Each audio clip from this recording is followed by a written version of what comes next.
ਸਤਨਾਮ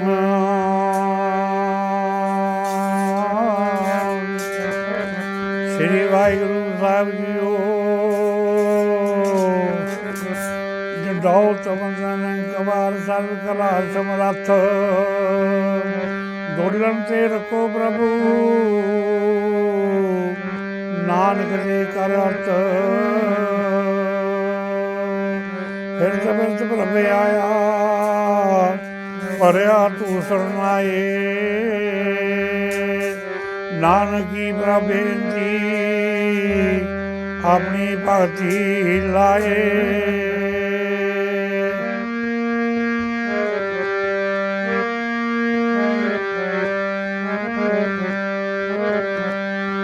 ਫਿਰਦਾ ਫਿਰਦਾ ਮੈਂ ਦੁਆਰੇ ਤੇਰੇ ਆ ਗਿਆ, ਕਿਰਪਾ ਕਰਕੇ ਮੇਲਨੀ ਗੁਰਾ।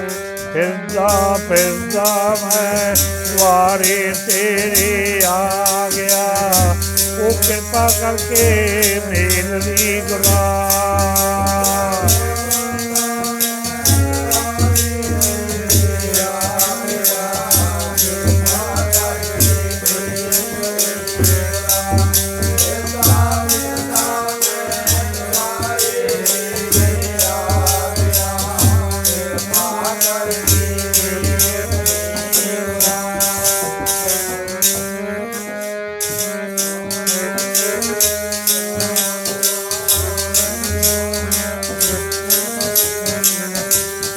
ਕਿਰਪਾ ਕਰਕੇ ਜੀ ਮੇਲਨੀ ਗੁਰਾ, ਕਿਰਪਾ ਕਰਕੇ ਜੀ ਮੇਲਨੀ ਗੁਰਾ।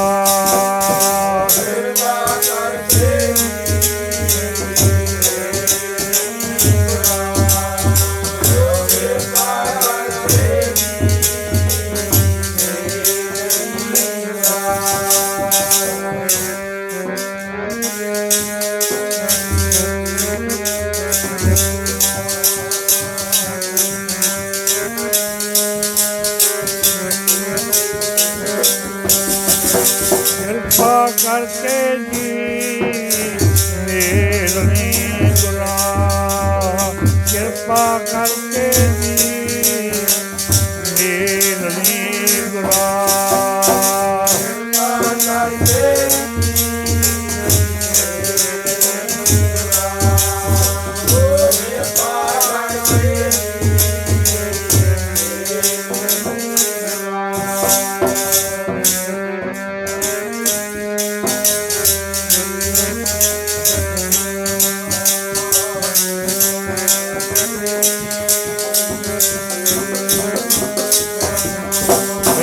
ਫਿਰਦਾ ਮੈਂ ਦੁਆਰੇ ਤੇਰੇ ਆ ਗਿਆ, ਦੁਆਰੇ ਤੇਰੇ ਆ ਗਿਆ, ਕਿਰਪਾ ਕਰਕੇ ਮੇਲਨੀ ਗੁਰਾ।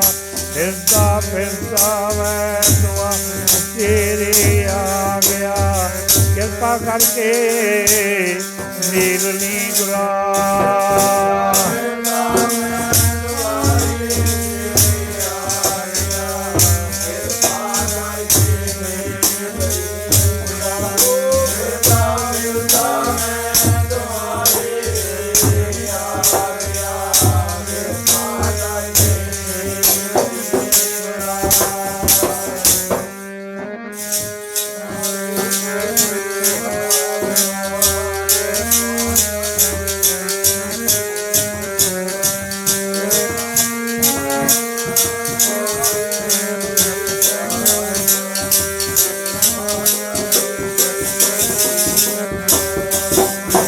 ਫਿਰਤ ਫਿਰਤ ਪ੍ਰਭ ਆਇਆ, ਭਰਿਆ ਤੂੰ ਸਰਨਾਏ।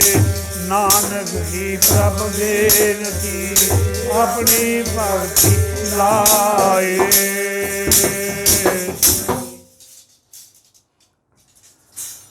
ਪਰਮ ਸਤਿਕਾਰਯੋਗ ਸਾਧ ਸੰਗਤ ਜੀਓ, ਆਪ ਬੜੇ ਭਾਗਾ ਵਾਲੇ ਹੋ ਜਿਹੜੇ ਸਤਸੰਗ ਦੇ ਵਿੱਚ ਚੱਲ ਕੇ ਅਲਾਹੀ ਭਜਨ, ਅਲਾਹੀ ਕੀਰਤਨ, ਗੁਰੂ ਗ੍ਰੰਥ ਸਾਹਿਬ ਮਹਾਰਾਜ ਦੇ ਦਰਸ਼ਨ ਜਿਨ੍ਹਾਂ ਨੂੰ ਪ੍ਰਾਪਤ ਹੁੰਦੇ ਹਨ।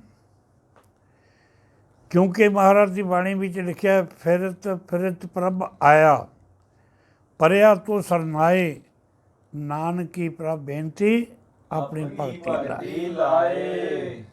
ਇਹ ਜੀਵ ਤੈਨੂੰ ਮਾਤ ਲੋਕ ਦੇ ਵਿੱਚ ਭੇਜਿਆ, ਕਾਹਦੇ ਵਾਸਤੇ ਭੇਜਿਆ? ਕੀ ਕਰਮ ਕਰਨ ਵਾਸਤੇ ਭੇਜਿਆ? ਜਿੰਨੇ ਵੇਦ ਗ੍ਰੰਥ ਨੇ, ਜਿੰਨੇ ਰੂਹਾਨੀਅਤ ਗ੍ਰੰਥ ਨੇ, ਰੂਹਾਨੀਅਤ ਮਹਾਂਪੁਰਸ਼ ਨੇ, ਉਹਨਾਂ ਸਾਰਿਆਂ ਦਾ ਇੱਕੋ ਹੀ ਸੰਦੇਸ਼ ਹੈ, 1,84 ਲੱਖ ਜੂਨਾਂ ਭੋਜਨ ਤੋਂ ਬਾਅਦ ਤੈਨੂੰ ਮਾਨਸ ਦੇਹੀ ਮਿਲੀ ਹੈ। ਮਾਨਸ ਦੇਹੀ ਦੇ ਵਿੱਚ ਆ ਕੇ ਤੂੰ ਕੀ ਕੰਮ ਕਰਨਾ? ਕੀ ਕੰਮ ਕਰਨ ਵਾਸਤੇ ਆਇਆ? ਗੁਰੂ ਗ੍ਰੰਥ ਸਾਹਿਬ ਮਹਾਰਾਜ ਇਹੀ ਕਹਿੰਦੇ ਨੇ ਨਾ, ਗੁਰੂ ਮਹਾਰਾਜ ਦੀ ਬਾਣੀ ਇਹੀ ਕਹਿੰਦੀ ਹੈ, ਭਈ ਪ੍ਰਾਪਤ ਮਨੁੱਖ ਦਿਹੁਰੀਆ, ਗੋਬਿੰਦ ਮਿਲਣ ਕੀ ਇਹ ਤੇਰੀ ਬਰੀਆ, ਅਵਰ ਕਾਜ ਤੇਰੇ ਕਿਤੇ ਨਾ ਕਾਮ, ਮਿਲ ਸਾਧ ਸੰਗਤ ਭਜ ਕੇਵਲ ਨਾਮ। ਗੁਰੂ ਮਹਾਰਾਜ ਸੱਚੇ ਪਾਤਸ਼ਾਹ ਆਪਣੀ ਪਵਿੱਤਰ ਰਚਨਾ ਤੋਂ ਇਹ ਬਚਨ ਕਰਦੇ ਨੇ। ਹੁਣ ਦੇਖੋ ਆਪਾਂ ਅਮਲ ਕਿੰਨਾ ਕਰਦੇ ਹਾਂ। ਮਹਾਰਾਜਾ ਕਹਿੰਦੇ ਨੇ, ਭਈ ਪ੍ਰਾਪਤ ਮਨੁੱਖ ਦਿਹੁਰੀਆ, ਚੰਗੇ ਕਰਮਾਂ ਦੇ ਨਾਲ ਤੈਨੂੰ ਮਨੁੱਖ ਜਿਹੀ ਮਿਲ ਗਈ ਹੈ। ਭਈ ਪ੍ਰਾਪਤ ਮਨੁੱਖ ਦਿਹੁਰੀਆ, ਗੋਬਿੰਦ ਮਿਲਣ ਕੀ ਇਹ ਤੇਰੀ ਬਰੀਆ। ਆਹ ਤੈਨੂੰ ਗੋਲਡਨ ਚਾਂਸ ਮਿਲਿਆ। ਇਹ ਤੈਨੂੰ ਨੇਤਰ ਮਿਲੇ ਨੇ ਗੁਰੂ ਦੇ ਦਰਸ਼ਨ ਕਰਨ ਵਾਸਤੇ। ਦਰਸ਼ਨ ਕਰਿਆ ਕਰ ਗੁਰੂ ਦੇ ਨੇਤਰਾਂ ਨਾਲ। ਇਹ ਰਸਨਾ ਮਿਲੀ ਹੈ ਨਾਮ ਜਪਣ ਵਾਸਤੇ। ਇਹ ਜੀਭਾਂ ਦੇ ਨਾਲ ਵਾਹਿਗੁਰੂ ਦਾ ਨਾਮ ਜਪਿਆ ਕਰ। ਇਹ ਪੈਰ ਮਿਲਣੇ ਤੈਨੂੰ ਗੁਰਦੁਆਰੇ ਜਾਣ ਵਾਸਤੇ। ਗੁਰਦੁਆਰੇ ਜਾਇਆ ਕਰ। ਹੱਥ ਮਿਲਣੇ ਸੇਵਾ ਕਰਨ ਵਾਸਤੇ। ਇਹਨਾਂ ਹੱਥਾਂ ਦੇ ਨਾਲ ਸੇਵਾ ਕਰਿਆ ਕਰ। ਇਹ ਮਹਾਰਾਜ ਕਹਿੰਦੇ ਨੇ, ਭਈ ਪ੍ਰਾਪਤ ਮਨੁੱਖ ਦਿਹੁਰੀਆ, ਗੋਬਿੰਦ ਮਿਲਣ ਕੀ ਇਹ ਤੇਰੀ ਬਰੀਆ, ਅਵਰ ਕਾਜ ਤੇਰੇ ਕਿਤੇ ਨਾ ਕਾਮ, ਮੇਰਾ ਸਾਧ ਸੰਗਤ ਭਜ ਕੇਵਲ ਨਾਮ। ਇਹ ਤੈਨੂੰ ਬਾਤ ਇਸ ਤਰ੍ਹਾਂ ਬਾਤ ਨੇ ਮਹਾਰਾਜ ਜੀ। ਇੱਦਾਂ ਪੜ੍ਹੋ ਸਾਰੀ ਬਾਈ ਭਾਈ।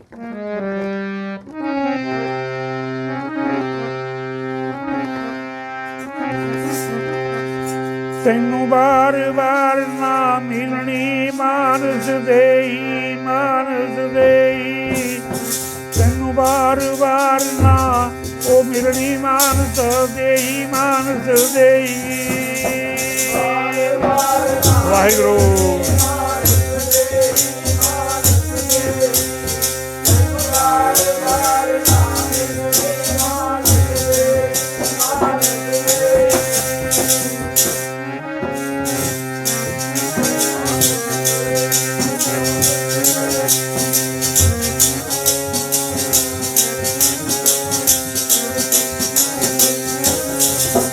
ਤੈਨੂੰ ਵਾਰ ਵਾਰ ਨਾ ਮਿਲਣੀ ਮਾਨਸ ਦੇਈ, ਮਾਨਸ ਦੇਈ।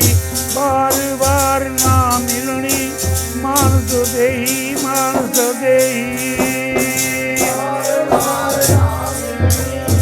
ਹੁਣ ਜਪ ਲੋ ਨਾਮ।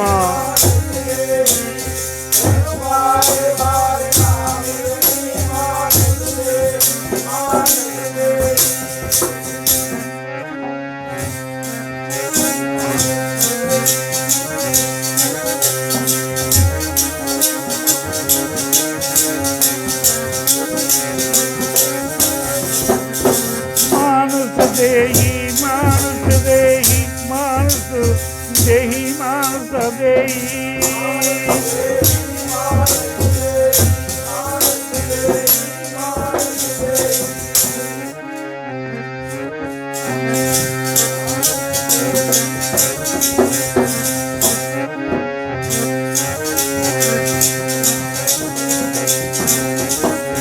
ਮਾਨਸ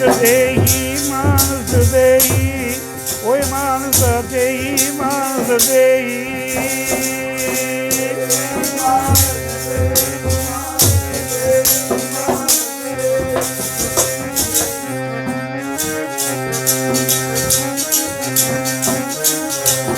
ਵਾਰੇ ਵਾਰ ਨਾ ਮਿਲਣੀ ਮਾਨਸ ਦੇਈ, ਮਾਨਸ ਦੇਈ।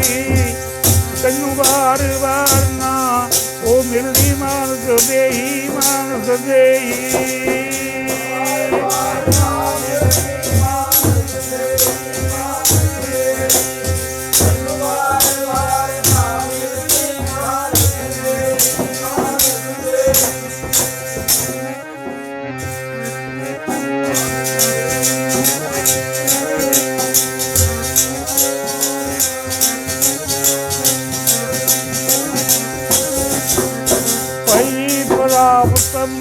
ਦਿਓਰੀਆ ਗੋਬਿੰਦ ਮਿਲਣ ਕੀਏ ਤੇਰੀ ਬਲੀਆ।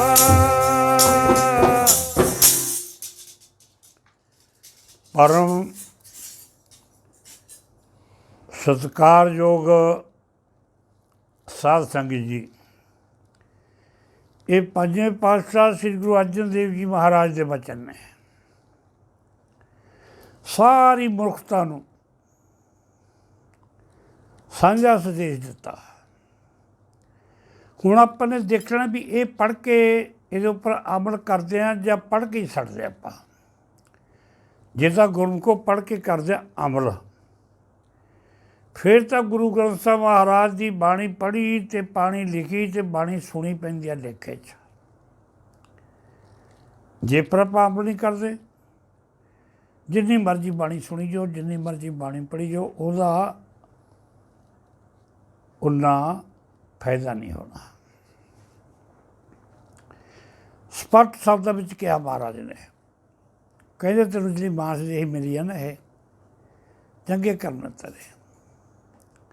ਫਿਰ ਮਹਾਰਾਜ ਇੱਕ ਬੈਨ ਲਾਉਂਦੇ ਨੇ, ਅਵਰ ਕਾਜ, ਕਹਿੰਦੇ ਜਿੰਨੇ ਤੂੰ ਹੋਰ ਕਰਮ ਕਰਦਾ ਨਾ, ਪੁੱਤਰਾਂ ਧੀਆਂ ਮਹਿਲ ਮਾੜੀਆਂ, ਜਿੰਨੇ ਮਰਜ਼ੀ ਕੰਮ ਕਰਦਾ, ਇਹ ਮਹਾਰਾਜ ਦੇ ਬਚਨ ਨੇ, ਕਿਸੇ ਸੰਤ ਦੇ ਬਚਨ ਨਹੀਂ, ਗੁਰੂ ਮਹਾਰਾਜ ਦੀ ਬਾਣੀ ਦੇ ਬਚਨ ਨੇ। ਤੁਸੀਂ ਸੰਤਾਂ ਦੇ ਬਚਨ ਨਾ ਮੰਨੋ, ਤੁਸੀਂ ਸਾਧੂਆਂ ਦੇ ਬਚਨ ਨਾ ਮੰਨੋ, ਉਹ ਤੁਸੀਂ ਗ੍ਰੰਥ ਸਾਹਿਬ ਦੇ ਬਚਨ ਤਾਂ ਮੰਨੋ। ਇਹਨੂੰ ਗੁਰੂ ਕਹਿੰਦੇ, ਉਹਦੇ ਬਚਨ ਤਾਂ ਮੰਨੋ। ਇਹ ਬਚਨ ਗੁਰੂ ਗ੍ਰੰਥ ਸਾਹਿਬ ਮਹਾਰਾਜ ਦੇ ਨੇ। ਆਵਰ ਕਾਜ ਤੇਰੇ ਕਿਤੇ ਨਾ ਕਾਮ, ਕਦੇ ਕਿਤੇ ਕੰਮ ਨਹੀਂ ਪੜੇ। ਫਿਰ ਕਿਹੜੀ ਕਮਾਊਗਾ, ਕਿਹੜਾ ਕੰਮ ਆਊਗਾ ਲੇਖੇ ਵਿੱਚ? ਮਿਲ ਸਾਧ ਸੰਗਤ ਭਜ ਕੇਵਲ ਨਾਮ। ਨਾਮ ਕਿੰਨਾ ਕੁ ਜਪਦੇ ਆਪਾਂ, ਕਿੰਨਾ ਕੁ ਸਿਮਰਨ ਕਰਦੇ ਆ? ਕਿਹੜਾ ਨਾਮ ਜਪਣਾ? ਗੁਰੂ ਨਾਨਕ ਪਾਤਸ਼ਾਹ ਨੇ ਕਿਹਾ ਕਿ ਆਹ ਨਾਮ ਹੈ ਜਿਹੜਾ ਜਪਣਾ, ਆਹ ਨਾਮ ਜਪੋ ਸਾਰੇ ਭਾਈ ਭਾਈ।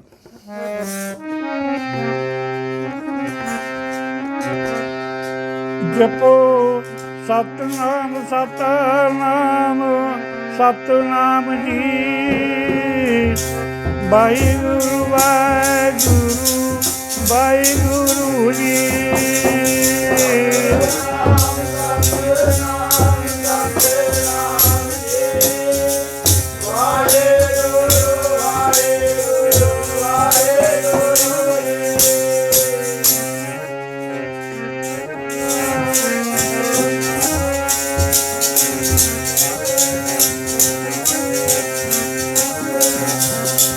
ਜਪੋ ਸਤਨਾਮ ਸਤਨਾਮ ਸਤਨਾਮ ਜੀ, ਵਾਹਿਗੁਰੂ ਵਾਹਿਗੁਰੂ ਵਾਹਿਗੁਰੂ ਜੀ।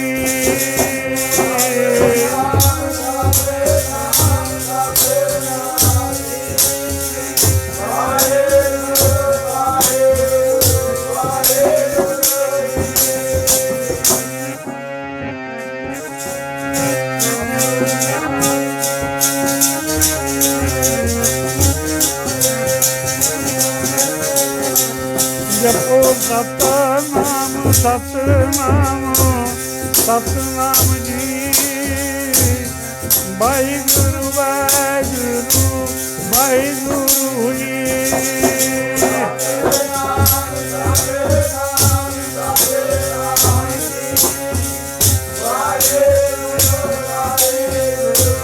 Hare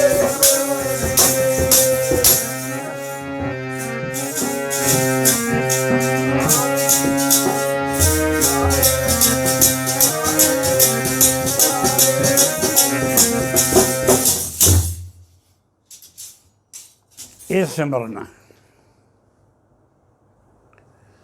ਸਤਿਨਾਮ ਵਾਹਿਗੁਰੂ ਦਾ ਸਿਮਰਨ ਕਰਨਾ। ਸ਼੍ਰੀ ਗੁਰੂ ਗ੍ਰੰਥ ਸਾਹਿਬ ਮਹਾਰਾਜ ਦੀ ਪਵਿੱਤਰ ਬਾਣੀ ਦੇ ਵਿੱਚ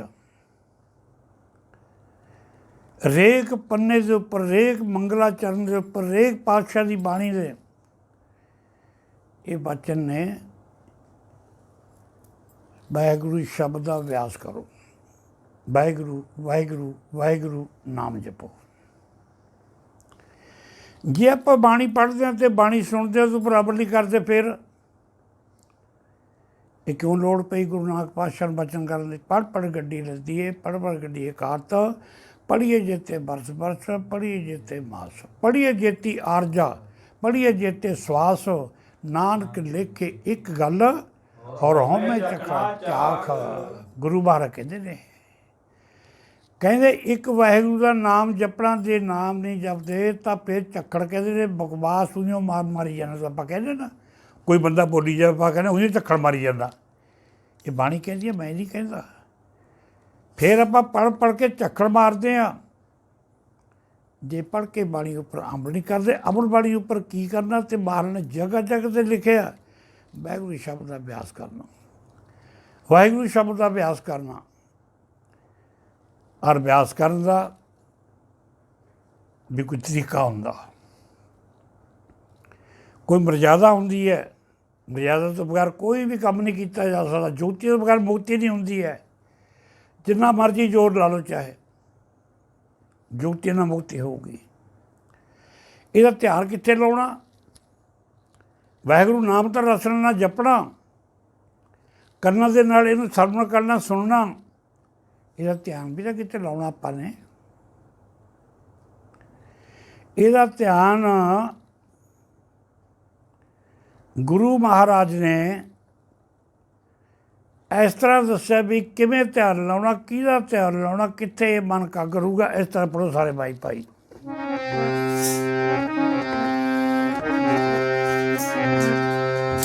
ਮਨ ਮੇ ਤਰੀਏ ਧਿਆਨ ਗੁਰਾਂ ਦੀ ਮੂਰਤ ਦਾ, ਮਨ ਮੇ ਤਰੀਏ ਧਿਆਨ ਗੁਰਾਂ ਦੀ ਮੂਰਤ ਦਾ।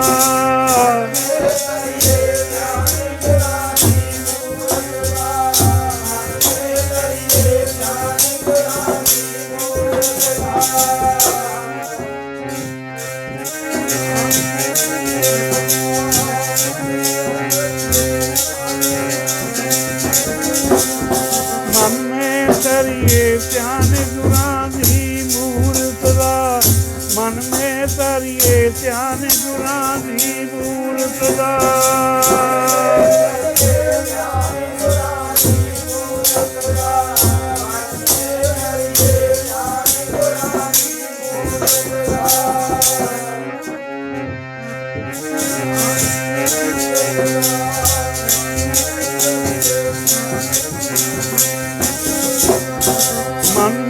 ਤਰੀਏ ਧਿਆਨ ਗੁਰਾਂ ਦੀ ਮੂਰਤ ਦਾ, ਮਨ ਮੇ ਤਰੀਏ ਧਿਆਨ ਗੁਰਾਂ ਦੀ ਮੂਰਤ ਦਾ।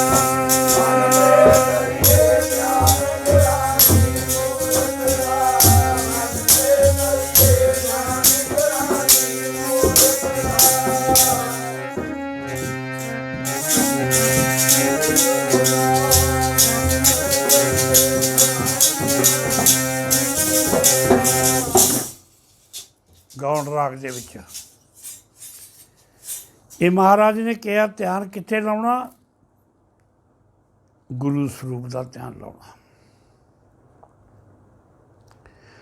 ਗੁਰੂ ਸਰੂਪ ਦਾ ਧਿਆਨ ਨੇਤਰਾਂ ਦੇ ਨਾਲ,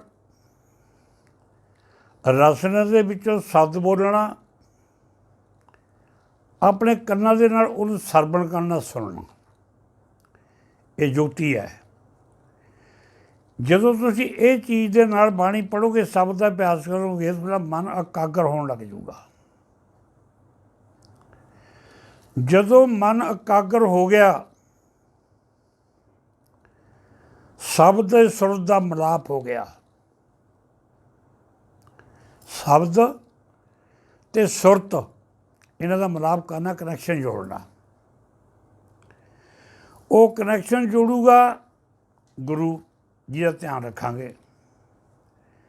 ਜਦੋਂ ਆਪਾਂ ਨੇ ਗੁਰੂ ਸਰੂਪ ਦਾ ਧਿਆਨ ਰੱਖਿਆ ਅਤੇ ਸ਼ਬਦ ਦਾ ਕੀਤਾ ਅਭਿਆਸ ਅਤੇ ਕੰਨਾਂ ਦੇ ਨਾਲ ਕੀਤਾ ਸੁਣਨਾ, ਇਹ ਤੁਹਾਡਾ ਮਨ ਹੋ ਗਿਆ ਇਕਾਗਰ। ਜਦੋਂ ਮਨ ਇਕਾਗਰ ਹੋ ਗਿਆ ਤਾਂ ਫਿਰ ਇਹ ਜਿਹੜੀ ਸੁਰਤ ਅਤੇ ਸ਼ਬਦ ਦਾ ਇਹਦਾ ਮਿਲਾਪ ਹੋ ਗਿਆ। ਇੱਕ ਤਾਰ ਟੁੱਟ ਜਾਵੇ ਬਿਜਲੀ ਦੀ, ਤਾਰ ਟੁੱਟ ਗਈ ਅਤੇ ਤਾਰ ਦਾ ਜੋੜ ਟੁੱਟ ਗਿਆ ਅਤੇ ਜਦ ਹਨੇਰਾ ਹੋ ਜਾਊਗਾ, ਹੋ ਜੂ ਨਹੀਂ ਹੋ ਜੂਗਾ, ਹੋਊਗਾ। ਉਹੀ ਤਾਰ ਜਦੋਂ ਬਿਜਲੀ ਵਾਲਾ ਲਾ ਕੇ ਉਹ ਤਾਰ ਨੂੰ ਜੋੜਦਾ ਪਲਾਸ ਦੇ ਨਾਲ, ਉਹ ਤਾਰ ਜੋ ਜੁੜ ਜਾਂਦੀ ਹੈ ਫਿਰ ਪ੍ਰਕਾਸ਼ ਹੋ ਜਾਂਦਾ, ਹੁੰਦਾ ਨਹੀਂ ਪ੍ਰਕਾਸ਼, ਹੁੰਦਾ ਹੈ। ਇਸੇ ਤਰ੍ਹਾਂ ਗੁਰੂ ਐਸੀ ਜੁਗਤੀ ਦੱਸਦਾ ਹੈ, ਮਹਾਂਪੁਰਸ਼ ਐਸੀ ਜੁਗਤੀ ਦੱਸਦੇ ਹਨ ਅਤੇ ਉੱਪਰੋਂ ਪਲਾਸ ਦੇ ਦਿੰਦੇ ਨੇ, ਨਾਮ ਰੂਪੀ ਪਲਾਸ। ਉਹਦਾ ਕਰੰਟ ਮਾਰੂ ਨਾ ਤਾਰ, ਉਹ ਨਾਮ ਰੂਪੀ ਪਲਾਸ ਦੇ ਕੇ ਫਿਰ ਸੁਰਤ ਰੂਪੀ ਸ਼ਬਦ ਨੂੰ ਅਰ ਸੁਰਤ ਨੂੰ ਉਹ ਜੋੜ ਦਿੰਦੇ ਨੇ। ਆਤਮਾ ਅਤੇ ਸ਼ਬਦ ਦਾ ਮਿਲਾਪ ਹੋ ਗਿਆ, ਨੈਗੇਟਿਵ ਅਤੇ ਪੋਜ਼ੀਟਿਵ ਦੋਨੇ ਤਾਰਾਂ ਜੁੜ ਗਈਆਂ, ਜਦ ਹੀ ਹੋ ਜੂਗਾ ਪ੍ਰਕਾਸ਼। ਇਹ ਬਾਹਰਲਾ ਪ੍ਰਕਾਸ਼ ਹੈ, ਇਹ ਪ੍ਰਕਾਸ਼ ਅੰਦਰ ਹੋਊਗਾ। ਜਿਹੜਾ ਮੈਂ ਤੁਹਾਨੂੰ ਦੱਸਦਾ ਨਾ, ਇਹ ਤੁਹਾਡੇ ਅੰਦਰ ਜਿਹੜਾ ਹਨੇਰਾ, ਜਨਮ ਦਾ ਹਨੇਰਾ, ਮਹਾਰਾਜ ਕਹਿੰਦੇ ਜਨਮ ਜਨਮ ਕੀ ਮੈਲ ਲੱਗੀ ਮਨ ਕਾਲਾ ਹੁਆ।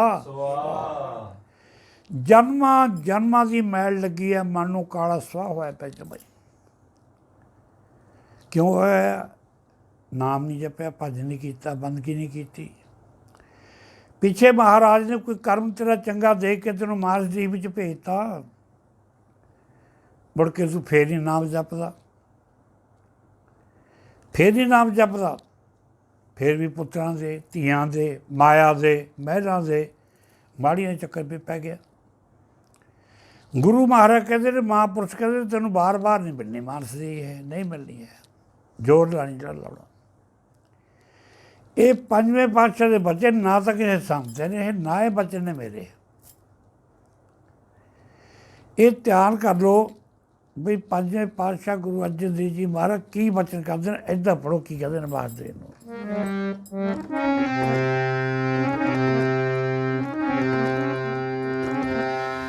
ਇਹੋ ਤੇਰੀ ਬਾਰੀ ਹੈ ਗੋਬਿੰਦ ਮਿਲਣੇ ਦੀ, ਇਹੋ ਤੇਰੀ ਬਾਰੀ ਹੈ ਗੋਬਿੰਦ ਮਿਲਣੇ ਦੀ।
ਇਹ ਤੇਰੀ ਵਾਰੀ ਹੈ, ਹੁਣ ਤੈਨੂੰ ਮਾਰਚ ਦੀ ਹੀ ਮਿਲੀ ਹੈ। ਇਹ ਮਾਰਚ ਹੀ ਦੇ ਵਿੱਚ ਆ ਕੇ ਜੇ ਆਪਾਂ ਨਾਮ ਨਹੀਂ ਜਪਦੇ, ਸਿਮਰ ਨਹੀਂ ਕਰਦੇ, ਸੇਵਾ ਨਹੀਂ ਕਰਦੇ, ਤਾਂ ਫਿਰ ਤਰਕਾਰ ਇਸ ਮਾਨਸ ਜਿਹੀ ਦੇ ਵਿੱਚ ਆਏ ਤੋਂ ਮੁੜ ਕੇ ਫਿਰ 183 ਲੱਖ ਜੂਨ ਤਿਆਰ ਆ ਬੰਦਿਆ ਤੇਰੇ ਵਾਸਤੇ। ਜਿਹੜੇ ਸਾਧੂ ਸੰਤ ਮਹਾਤਮਾ ਨੇ ਨਾ, ਉਹਨਾਂ ਦੀ ਡਿਊਟੀ ਇਹ ਲੱਗੀ ਆ ਨਾਮ ਜਪਣਾ ਤੇ ਨਾਮ ਜਪਾਉਣਾ। ਇਹ ਡਿਊਟੀ ਹੈ। ਗੁਰੂ ਗ੍ਰੰਥ ਸਾਹਿਬ ਮਹਾਰਾਜ ਦੀ ਬਾਣੀ ਦੇ ਨਾਲ ਜੋੜਨਾ, ਜੋੜਨੇ ਨਹੀਂ, ਗੁਰੂ ਮਹਾਰਾਜ ਦੀ ਬਾਣੀ ਪੜ੍ਹ ਕੇ ਉਹਦੇ ਉੱਪਰ ਅਮਲ ਕਰਾਉਣਾ, ਇਹ ਕੰਮ ਸਾਧੂਆਂ ਦੇ ਲੇਖੇ ਹੈ। ਮਹਾਂਪੁਰਸ਼ਾਂ ਦੀ ਡਿਊਟੀ ਹੈ, ਲੱਗੀ ਡਿਊਟੀ ਰਾੜਾ ਸਾਹਿਬ ਵਾਲੇ ਮਹਾਂਪੁਰਸ਼ ਸੰਤ ਬਾਬਾ ਈਸਰ ਸਿੰਘ ਮਹਾਰਾਜ ਦੀ। ਉਹਨਾਂ ਨੇ ਨਾਮ ਜਪਣ ਲਾਇਆ, ਬਾਣੀ ਤੇ ਅਮਲ ਕਰਨ ਲਾਇਆ, ਪੜ੍ਹਨ ਵਾਸਤੇ ਨਹੀਂ ਲਾਇਆ, ਸੁਣਨ ਵਾਸਤੇ ਨਹੀਂ ਲਾਇਆ, ਅਮਲ ਕਰਾਇਆ। ਲੱਗੀ ਡਿਊਟੀ ਸੰਤ ਬਾਬਾ ਅਤਰ ਸਿੰਘ ਮਹਾਰਾਜ ਦੀ, ਉਹਨਾਂ ਨੇ ਨਾਮ ਜਪਿਆ, ਨਾਲ ਨਾਮ ਜਪਾਇਆ ਵੀ। ਲੱਗੀ ਡਿਊਟੀ ਸੰਤ ਬਾਬਾ ਈਸਰ ਸਿੰਘ ਜੀ ਝੋਲੇ ਵਾਲੇ, ਕਲੇਰਾ ਵਾਲੇ ਸੰਪਰਦਾਇ ਹੈ,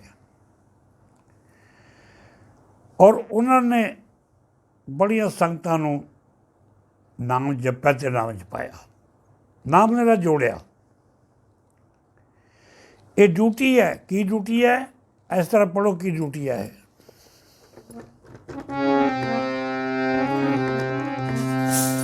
ਨਾਮ ਜਪਣਾ ਤੇ ਨਾਮ ਜਪਾਉਣਾ, ਇਹੋ ਕੰਮ ਸਾਧੂਆਂ ਦਾ। ਨਾਮ ਜਪਣਾ ਤੇ ਨਾਮ ਜਪਾਉਣਾ, ਇਹੋ ਕੰਮ ਸਾਧੂਆਂ ਦਾ।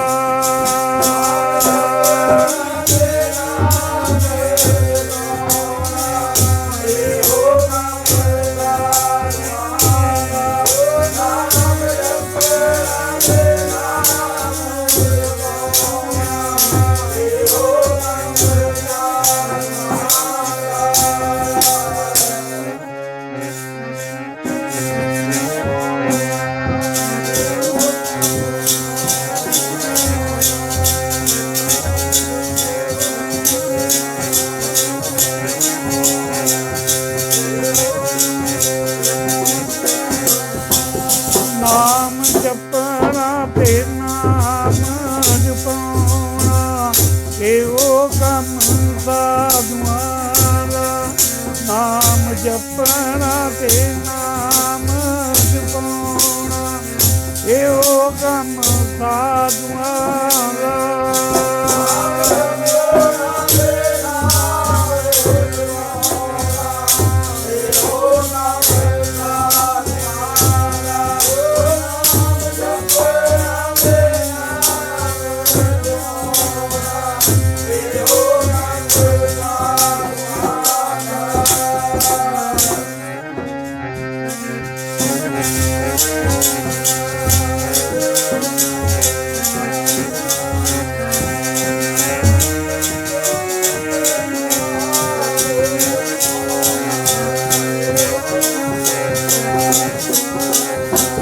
ਮੇਰੇ ਪਿਆਰੇ ਇਹੋ ਕੰਮ ਸਾਧੂਆਂ ਦਾ। ਪਿਆਰੇ ਜੀ ਇਹੋ ਕੰਮ ਸਾਧੂਆਂ ਦਾ।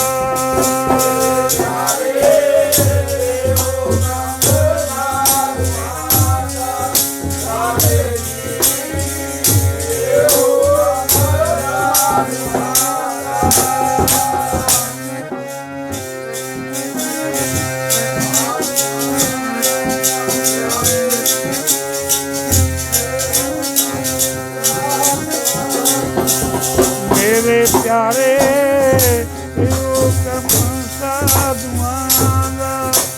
ਵੇ ਪਿਆਰੇ ਇਹੋ ਕੰਮ ਸਾਧੂਆਂ ਦਾ।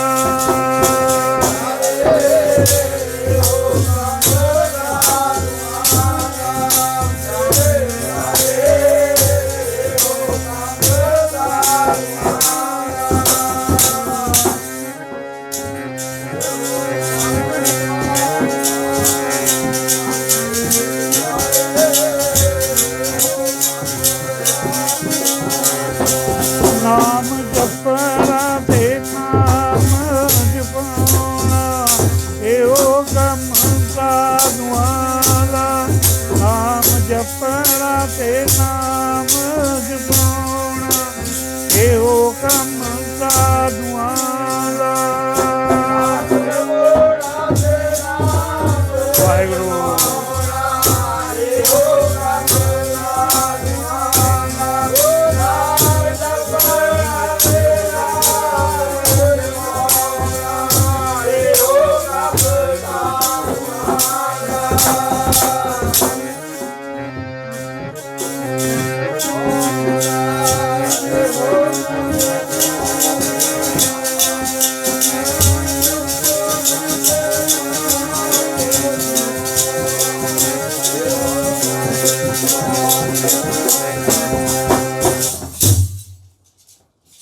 ਇਹ ਕੰਮ ਹੈ।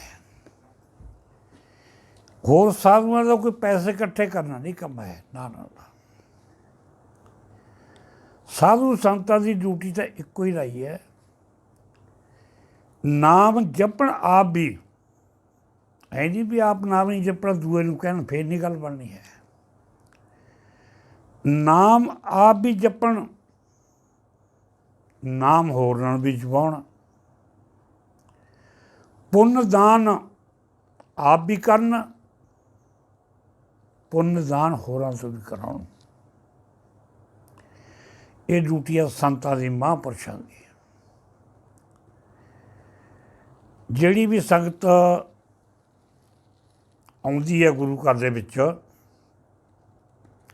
ਉਹਨੂੰ ਗੁਰੂ ਗ੍ਰੰਥ ਸਾਹਿਬ ਦੀ ਬਾਣੀ ਦੇ ਨਾਲ ਜੋੜ ਕੇ, ਬਾਣੀ ਦੇ ਨਾਲ ਪੜ੍ਹ ਕੇ ਅਤੇ ਸੁਣ ਕੇ ਅਮਲ ਕਰਨਾ ਸਿਖਾਉਣਾ। ਪੜ੍ਹਨਾ ਨਹੀਂ, ਸੁਣਨਾ ਨਹੀਂ। ਪੜ੍ਹ ਕੇ ਸੁਣ ਕੇ ਅਮਲ ਕਰੋ, ਫਿਰ ਗੱਲ ਬਣਨੀ ਹੈ। ਹੁਣ ਜੇ ਆਪਾਂ ਇੱਕ ਬੁਰਕੀ ਤੋੜੀ, ਪ੍ਰਸ਼ਾਦਾ ਲੈ ਲਿਆ, ਮੂੰਹ ਦੇ ਵਿੱਚ ਬੁਰਕੀ, ਉਹ ਬੁਰਕੀ ਤੋੜ ਲਈ, ਮੂੰਹ ਦੇ ਵਿੱਚ ਪਾਈ ਨਾ, ਮੂੰਹ ਦੇ ਕੋਲ ਆ ਕੇ ਕਹਿੰਦੇ ਆ ਬੁਰਕੀ ਖਾ ਲਾ, ਭੁੱਖਾ ਖਾ ਲਾ, ਬੁਰਕੀ ਖਾ ਲਾ, ਮੂੰਹ ਖਾ ਲਾ। ਜਿੰਨਾ ਚਿਰ ਤੁਹਾਡੇ ਅੰਦਰ ਨਹੀਂ ਜਾਂਦੀ, ਜਦੋਂ ਚਬਾਉਂਦੇ ਰਹੋ, ਉਨਾ ਚਿਰ ਤੁਹਾਡੀ ਭੁੱਖ ਨਹੀਂ ਮਿਟਦੀ ਹੈ। ਜ਼ੋਰ ਨਾਲ ਲਾਉਣਾ। ਕਹੀ ਜਾਓ ਰੋਟੀ ਤੋੜ ਕੇ, ਨਹੀਂ ਆਪਣੇ ਮੂੰਹ ਜਾਣੀ। ਕਹੀ ਜਾਓ ਵਾਹਿਗੁਰੂ ਵਾਹਿਗੁਰੂ, ਪਰ ਜਿੰਨਾ ਚਿਰ ਅਮਲ ਨਹੀਂ ਕਰਨਾ। ਅਮਲ ਕਰੋ। ਅਮਲ ਕੀ ਕਰਨਾ ਮੈਂ ਉਹ ਵੀ ਦੱਸ ਦਿੰਦਾ। ਕੀ ਅਮਲ ਕਰਨਾ, ਕੀ ਸਾਧੂ ਦੇ ਲੱਛਣ ਨੇ, ਕੀ ਸੰਤ ਦਾ ਕਰਮ ਹੈ। ਸੰਤ ਪਹਿਲਾਂ ਕਹੇ ਕਿਹਨੂੰ ਨੇ? ਮੈਂ ਅੱਗੇ ਵੀ ਕਈ ਵਾਰੀ ਗੱਲ ਕਹੀ ਹੈ, ਕਈ ਸ਼ੰਕਾ ਕਰ ਲੈਂਦੇ ਨੇ। ਸੰਤ ਨੂੰ ਉਹਨੂੰ ਐਲਰਜੀ ਹੋ ਜਾਂਦੀ ਹੈ, ਕਈਆਂ ਨੂੰ ਉਈਓ ਬੁਖਾਰ ਚੜ੍ਹ ਜਾਂਦਾ। ਸੰਤ ਨੌ ਲੈ ਤੇ ਬੁਖਾਰ ਚੜ੍ਹ ਜਾਂਦਾ। ਕਿਉਂ ਚੜ੍ਹਦਾ? ਉਹ ਆਪ ਤਾਂ ਨਾਮ ਜਪਦੇ ਨਹੀਂ, ਆਪ 'ਚ ਪਾਉਂਦੇ ਨਹੀਂ, ਈਰਖਾ ਭਰੇ ਜਾਂਦੇ ਨੇ। ਈਰਖਾ, ਬੈਰ, ਵਿਰੋਧ ਭਰ ਜਾਂਦੇ ਉਹਨਾਂ ਦੇ ਅੰਦਰ। ਦਬਾਇਤ ਹੋ ਜਾਂਦੀ ਹੈ ਉਹਨਾਂ ਦੇ ਅੰਦਰ, ਜਿੰਨਾ ਚਿਰ ਉਹ ਆਪ ਨਹੀਂ ਨਾਮ ਜਪਦੇ। ਅਤੇ ਸਾਧ ਸੰਗਤ ਜੀ, ਫਿਰ ਇਹ ਕਰਮ ਹੈ ਵਾਹਿਗੁਰੂ ਵਾਹਿਗੁਰੂ ਦਾ ਨਾਮ ਜਪ ਕੇ ਨਾਮ ਜਪਾਉਣਾ। ਇਹਦਾ ਪ੍ਰੇਜ ਕੀ ਹੈ? ਬੈਰ ਨਹੀਂ ਕਰਨਾ, ਵਿਰੋਧ ਨਹੀਂ ਕਰਨਾ, ਕਿਸੇ ਨੂੰ ਨਿੰਦਾ ਨਹੀਂ ਕਰਨੀ ਕਿਸੇ ਦੀ। ਇਹ ਅਮਲ ਕਰਨਾ।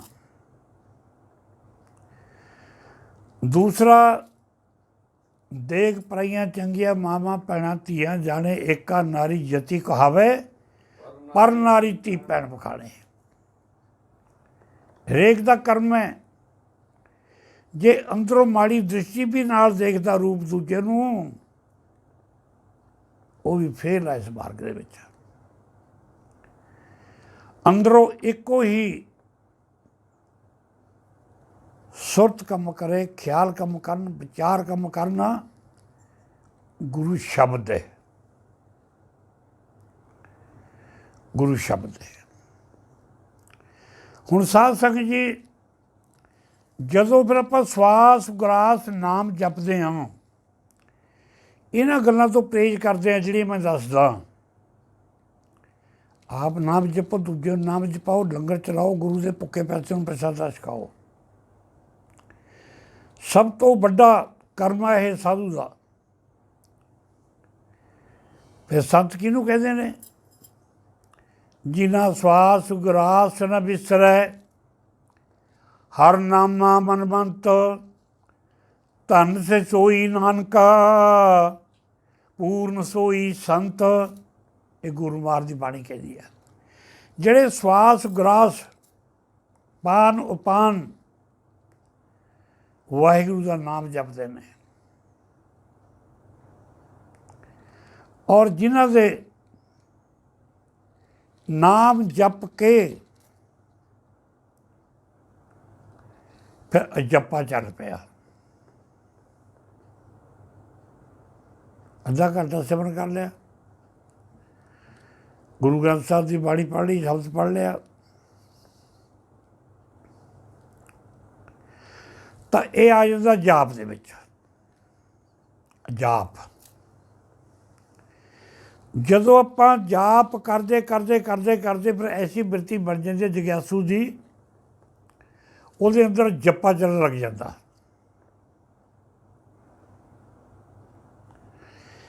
ਉਹ ਜੱਪਾ ਫਿਰ ਕੀ ਆ? ਬੁੱਲ੍ਹ ਨਹੀਂ ਹਿਲਦਾ, ਕੰਠ ਨਹੀਂ ਹਿਲਦਾ, ਅੰਦਰੋਂ ਸੁਰਤ ਨਹੀਂ ਕੰਮ ਕਰਦਾ। ਉਹ ਸੁਰਤ ਇਹਨੂੰ ਕਹਿੰਦੇ ਨੇ ਅਜੱਪਾ। ਉਹ ਪ੍ਰਸ਼ਾਦਾ ਸਕਦਾ, ਸੁਰਤ ਉਹਦੀ ਫਿਰ ਵੀ ਨਾਮ ਨਾਲ ਜੁੜੀ ਹੋਈ ਹੈ। ਪਾਣੀ ਪੀਂਦਾ, ਅੰਦਰੋਂ ਸੁਰਤ ਹੋਰ ਆ, ਬਾਹਰਲਾ ਪ੍ਰਾਵਾ ਹੋਰ ਆ, ਬਾਹਰਲਾ ਕੁਛ ਹੋਰ ਆ, ਅੰਦਰੋਂ ਸੁਰਤ ਦੀ ਸੁਰਤ ਵੇਚ ਚੱਲਦੀ ਹੈ। ਜਦੋਂ ਜੱਪਾ ਚੱਲ ਪਿਆ, ਉੱਥੇ ਫਿਰ ਬ੍ਰਹਮ ਅਵਸਥਾ ਆ ਜਾਂਦੀ ਹੈ। ਜਾਪ ਤੋਂ ਜੱਪਾ ਬਣੂਗਾ।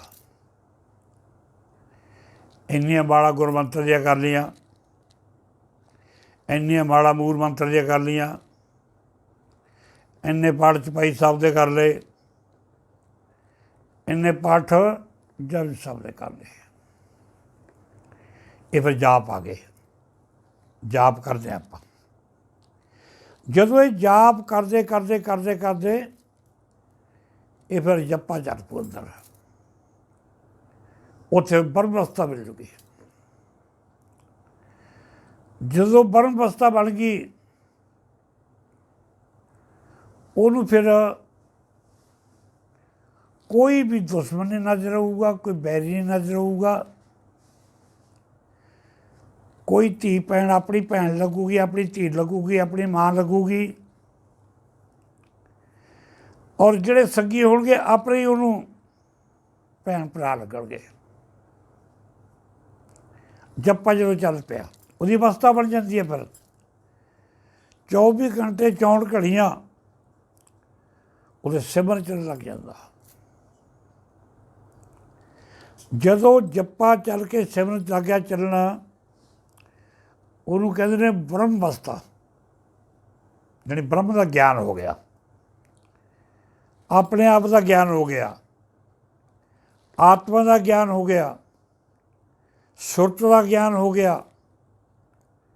ਸੁਰਤ ਔਰ ਸ਼ਬਦ ਦੋਨੇ ਅਭਿਆਸ ਨਾਲ ਮਿਲਣ ਲੱਗ ਗਏ, ਇਕੱਠੇ ਹੋ ਗਏ, ਉਹਨਾਂ ਦਾ ਲਿੰਕ ਜੁੜ ਗਿਆ। ਫਿਰ ਜਿਹੜੇ ਪ੍ਰਕਾਸ਼ ਦੀ ਖਾਤਰ ਆਪਾਂ ਸਿਮਰਨ ਕਰਦੇ ਹਾਂ, ਭਜਨ ਕਰਦੇ ਹਾਂ, ਉਹ ਪ੍ਰਕਾਸ਼ ਅੰਦਰ ਹੋਣ ਲੱਗ ਜੂਗਾ। ਉਹ ਪ੍ਰਕਾਸ਼ ਉਹ ਅੰਦਰ ਹਾਲ ਤਾਂ ਹਨੇਰਾ ਆਪਣੇ ਅੰਦਰ, ਸੁਣ ਹਨੇਰਾ ਪਿਆ। ਹੁਣ ਤੁਸੀਂ ਦੇਖੋ, ਇਹ ਕਮਰੇ ਵਿੱਚ ਥੋੜ੍ਹੇ ਲਾਈਟਾਂ ਲੱਗੀ ਹੋਏ ਨੇ, ਕਰ ਲਿਓ ਕਦੇ ਇੰਤਜ਼ਾਮ। ਇਹ ਸਰੀਰ ਰੂਪੀ ਕਮਰਾ ਹੀ ਹੈ ਇੱਕ, ਇਹਦੇ ਵਿੱਚ ਵੀ ਇੱਕ ਜੋਤ ਚੱਲਦੀ ਹੈ ਜਿਹੜੀ ਪ੍ਰਕਾਸ਼ ਕਰਦੀ ਹੈ। ਤੁਸੀਂ ਉਹ ਕਮਰੇ ਵਿੱਚੋਂ ਸੁੱਚ ਬੰਦ ਕਰ ਦਿਓ। ਹਨੇਰਾ ਹੋ ਗਿਆ, ਬਿਜਲੀ ਦਾ ਜੋੜ ਤੋੜ ਦਿਓ, ਹਨੇਰਾ ਹੋ ਗਿਆ। ਜਦੋਂ ਸੁਰ ਸ਼ਬਦ ਵਰਗੀ ਪ੍ਰਕਾਸ਼ ਹੋ ਗਿਆ, ਜਦੋਂ ਤਾਰ ਤਾਰ ਨਾਲ ਜੁੜ ਕੇ ਚਾਨਣਾ ਹੋ ਗਿਆ, ਇਹ ਫਿਰ ਜਦੋਂ ਸ਼ਬਦ ਸੁਰਤ ਦਾ ਮਿਲਾਪ ਹੋ ਗਿਆ, ਅਜੱਪਾ ਕਰਕੇ ਅੰਦਰ ਪ੍ਰਕਾਸ਼ ਹੋ ਜਾਂਦਾ। ਫਿਰ ਜਦੋਂ ਅੰਦਰ ਪ੍ਰਕਾਸ਼ ਹੋ ਗਿਆ, ਉਸ ਨੂੰ ਫਿਰ ਚੌਵੀਂ ਪਾਸੇ ਬ੍ਰਹਮ ਬ੍ਰਹਮ ਦਿਖੂਗਾ, ਤੂੰ ਹੀ ਤੂੰ ਦਿਖੂਗਾ। ਕਿਉਂ ਮਹਾਰਾਜ ਲਿਖਿਆ ਵੀ ਹੈ ਨਾ, ਹਾਲੇ ਤਾਂ ਬਹੁਤ ਦੂਰ ਨੇ ਖੇਡਾਂ ਇਹ ਗੁਰਮੁਖੋ, ਬਾਣੀਆਂ ਪੜ੍ਹ ਲੈਣਾ, ਪਾਠੀ ਬਣ ਜਾਣਾ। ਮੈਂ ਕਹਿੰਦਾ ਠੀਕ ਹੈ, ਪਰ ਅਮਲ ਵੀ ਕਰੋ। ਅਮਲ ਕੌਣ ਕਰੂਗਾ? ਮਹਾਰਾਜ ਨੇ ਇਸੇ ਕਰਕੇ ਲਿਖਿਆ, ਜਬ ਤੇ ਸਾਧ ਸੰਗਤ ਮੋਹਿ ਪਾਈ, ਮਿਟ ਗਈ ਸਭ ਤਾਤ ਪਰਾਈ। ਕਹਿੰਦਾ ਜਦ ਤੋਂ ਮੈਂ ਸਾਧ ਸੰਗਤ ਮਿਲ ਗਈ, ਮੈਨੂੰ ਸਾਧੂਆਂ ਦਾ ਸੰਗ ਮਿਲ ਗਿਆ, ਮੈਨੂੰ ਸੱਤ ਦਾ ਸੰਗ ਮਿਲਿਆ। ਸੱਤ ਸੰਗਤ ਕਿਹਨੂੰ ਕਹਿੰਦੇ ਨੇ? ਸੱਤ ਸੰਗਤ ਕੈਸੀ ਜਾਣੀ ਹੈ, ਜਿੱਥੇ ਇੱਕੋ ਨਾਮ ਬਖਾਣੀ ਹੈ, ਦੂਜਾ ਨਹੀਂ, ਇੱਕ ਨਾਮ ਹੈ, ਇੱਕ ਨਾਮ ਬਖਾਣੀ ਹੈ। ਇੱਕ ਨਾਮ ਕਿਹੜਾ? ਵਾਹਿਗੁਰੂ ਦਾ। ਇੱਕ ਓਂਕਾਰ, ਇੱਕ ਸਾਰਾ ਕੁਝ ਸ਼ੁਰੂ ਹੁੰਦਾ, ਇੱਕ ਤੋਂ ਦੂਆ ਤੀਆ ਚੌਥਾ ਇੱਕ ਤੋਂ ਹੋਊਗਾ ਨਾ। ਇੱਕ ਤੋਂ ਹੀ ਫਿਰ ਦੋ ਬਣਨਾ। ਪਹਿਲਾਂ ਇੱਕ ਨਾਮ, ਇੱਕ ਸਿਮਰਨ, ਇੱਕ ਸੰਤ, ਇੱਕ ਸੇਵਕ। ਬਣ ਗਿਆ ਨਾ ਇੱਕ। ਇੱਕ ਤੋਂ ਫਿਰ ਦੋ ਬਣਨਾ, ਦੋ ਬਣਨਾ, ਦੋ ਬਣ ਕੇ ਦੋ ਤੋਂ ਫਿਰ ਇੱਕ ਹੋਣਾ। ਇਹ ਮੈਂ ਤੁਹਾਨੂੰ ਭਗਤੀ ਦੇ ਦਰਸ਼ਨ ਦੱਸਦਾ। ਪਹਿਲਾਂ ਸੇਵਕ ਬਣਨਾ, ਸੇਵਕ ਬਣ ਕੇ ਗੁਰੂ ਵਿੱਚ ਸਮਾ ਜਾਣਾ। ਕਿਵੇਂ ਸਮਾਉਣਾ? ਗੁਰੂ ਮੈਨੇ ਗੌਰ, ਗੌਰ ਮੈਨੇ ਮੜੀ। ਇਹ ਗੁਰੂ ਮੜੀ ਆ। ਗੱਗਾ ਗੁਰੂ, ਗੱਗਾ ਗੌਰ। ਗੁਰੂ ਰੂਪੀ ਮੜੀ ਦੇ ਵਿੱਚ ਜਿਉਂਦੇ ਜੀ ਇੱਕ ਸਮਾਉਣਾ, ਜਾਣੀ ਮੜੀ ਵਿੱਚ ਫੋਕੜਾ ਸੁਣੇ, ਜਿਉਂਦੇ ਜੀ ਮਰਨਾ। ਜਿਉਂਦੇ ਜੀ ਕਿਵੇਂ ਮਰਨਾ? ਜਦੋਂ ਗੁਰੂ ਦੇ ਬਚਨ ਨੂੰ ਮੰਨਣ ਕਰਨਾ। ਜੋ ਮਰਜ਼ੀ ਕਹਦੇ ਵੀ ਗੁਰੂ ਦੀ ਮਰਜ਼ੀ ਹੁੰਦੀ ਹੈ, ਮਾਲਕ ਹੁੰਦਾ ਉਹ, ਸ੍ਰਿਸ਼ਟੀ ਦਾ ਮਾਲਕ ਹੁੰਦਾ, ਜੋ ਮਰਜ਼ੀ ਕਹਿ ਦੇਵੇ ਉਹਨੂੰ ਮੰਨਣ ਕਰਨਾ, ਉਹ ਜਿਉਂਦਾ ਮਰ ਗਿਆ। ਉਹ ਗੁਰੂ ਰੂਪੀ ਮੜੀ ਸਮਾ ਕੇ ਫਿਰ ਉਹ ਇੱਕ ਤੋਂ ਦੋ, ਗੁਰੂ ਔਰ ਸੇਵਕ, ਗੁਰੂ ਰੂਪੀ ਮੜੀ ਵਿੱਚ ਬਣ ਕੇ ਫਿਰ ਇੱਕ ਬਣ ਗਿਆ। ਪਹਿਲਾਂ ਗੁਰੂ ਦੇ ਸੇਵਕ ਦੋ, ਜਦੋਂ ਸੇਵਕ ਗੁਰੂ ਵਿੱਚ ਸਮਾ ਜਾਂਦਾ ਫਿਰ ਉਹ ਇੱਕ ਬਣ ਜਾਂਦਾ। ਸੰਤ ਅਤੇ ਰੱਬ ਦੋ, ਇੱਕ ਸੰਤ, ਇੱਕ ਸਾਧੂ, ਇੱਕ ਰੱਬ ਪਰਮੇਸ਼ਰ, ਦੋ। ਦੋ ਤੋਂ ਫਿਰ ਸਾਧੂ ਨੇ, ਸੰਤ ਨੇ ਪਰਮੇਸ਼ਰ ਦੇ ਨਾਲ ਮਿਲਣਾ, ਇੱਕ ਹੋ ਜਾਣਾ, ਫਿਰ ਇੱਕ ਬਣ ਜਾਣਾ। ਇਹ ਜਿਹੜੀ ਭਗਤੀ ਆ ਨਾ, ਇੱਕ ਤੋਂ ਸਟਾਰਟ ਹੁੰਦੀ ਆ, ਦੋ ਬਣਦੀ ਆ, ਦੋ ਤੋਂ ਫਿਰ ਇੱਕ ਨੂੰ ਕੱਢ ਦੇਣਾ, ਇੱਕ ਰਹਿ ਜਾਣਾ। ਹੌਲੀ ਹੌਲੀ ਫਿਰ ਇੱਕ ਨੂੰ ਕੱਟ ਕੇ ਵੀ ਉਹਦੇ ਵਿੱਚ ਸਮਾ ਜਾਣਾ, ਸਮਾ ਜਾਣਾ। ਇਹਨੂੰ ਕਹਿੰਦੇ ਨੇ ਜਿਉਂਦੇ ਜੀ ਮਰਨਾ, ਬਚਨ ਨੂੰ ਮੰਨਣਾ, ਬਚਨ ਨੂੰ ਕਮਾਉਣਾ।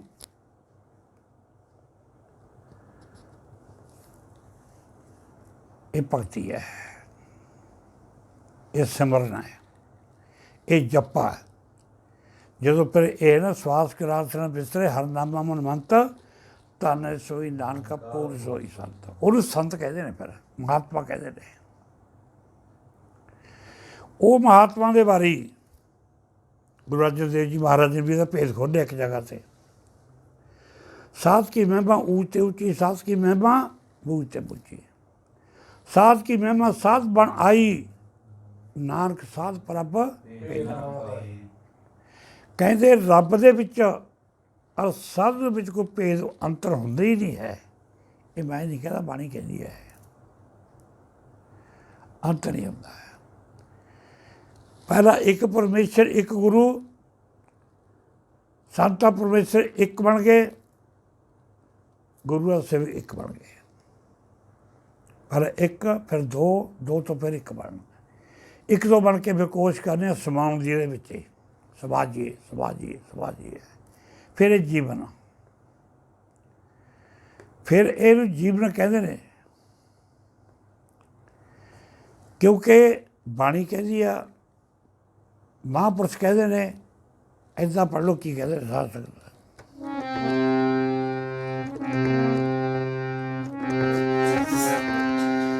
ਜਿਉਂਦੇ ਜੀ ਮਰਨਾ ਪੈਂਦਾ ਏ, ਗੁਰਾਂ ਦੇ ਵਚਨ ਕਮਾਉਣੇ। ਜਿਉਂਦੇ ਜੀ ਮਰਨਾ ਪੈਂਦਾ ਏ, ਗੁਰਾਂ ਦੇ ਵਚਨ ਕਮਾਉਣੇ।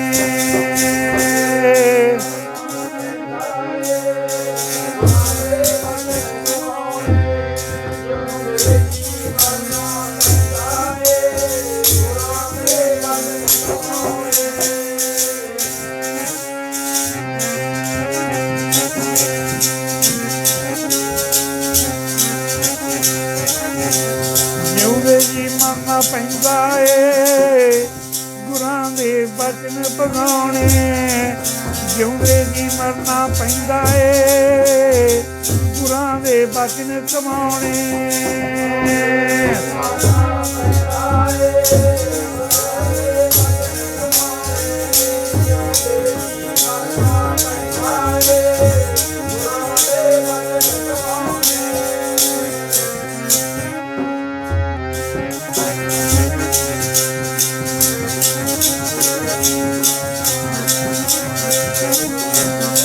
ਗੁਰਾਂ ਦੇ ਬਚਨ ਪਗਾਉਣੇ, ਗੁਰਾਂ ਦੇ ਬਚਨ ਪਗਾਉਣੇ, ਗੁਰਾਂ ਦੇ ਬਚਨ ਪਗਾਉਣੇ, ਗੁਰਾਂ ਦੇ ਬਚਨ ਪਗਾਉਣੇ।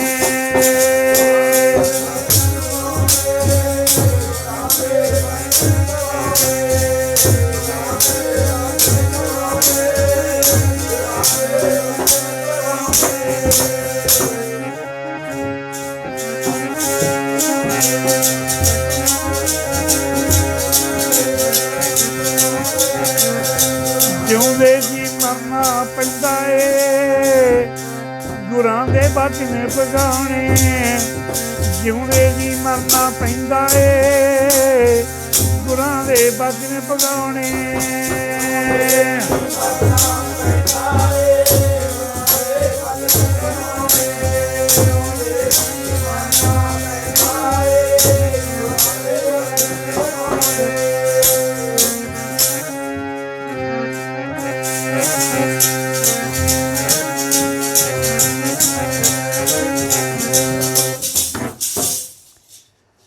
ਜਿਉਂਦੇ ਜੀ ਮਰਨਾ, ਗੁਰੂ ਮੈਨੇ ਗੁਰੂ, ਗੌਰ ਮੈਨੇ ਮੜੀ, ਗੁਰੂ ਰੂਪੀ ਮੜੀ ਦੇ ਵਿੱਚ ਗੁਰਸਿੱਖ ਨੇ ਸਮਾ ਜਾਣਾ। ਉਹਦੇ ਵਿੱਚ ਇੱਕ ਬਣ ਗਿਆ। ਫਿਰ